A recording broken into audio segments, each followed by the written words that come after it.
Hey, it's Nakabon here. We're going to break down the submission finish between Makhachev and Oliveira that just happened. It was a head and arm choke, also known as the Katagatame in Japanese, and we're going to go through right now.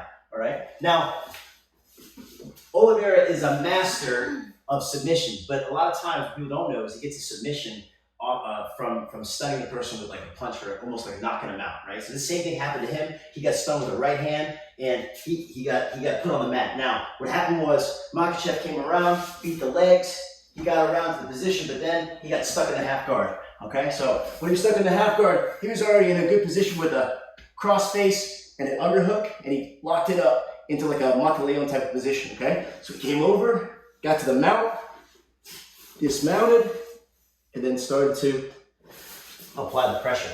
Now, for no Jiu-Jitsu purposes, it might not happen that way because the person on the bottom might have not been stunned, but the way that he was trying to recompose himself, probably didn't know like where he was at that moment, and was able to get to the submission pretty fast. But let's talk about the fine details and how to get it. Now, when we do the Katagatame, basically what we're trying to do is cut off the blood on both sides, right? The carotid arteries on both sides.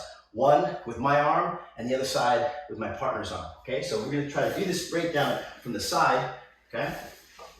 Right from here.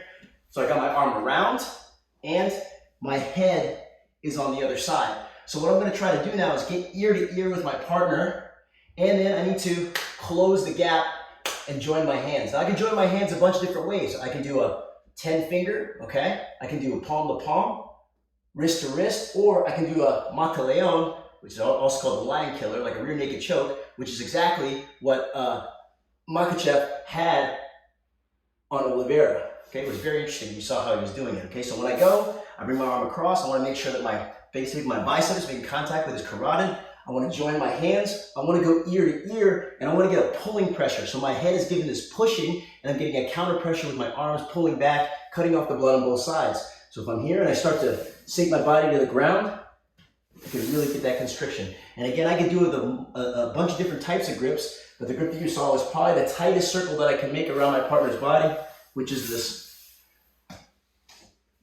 rear naked choke style position. Enjoying the content? Like, subscribe, and share.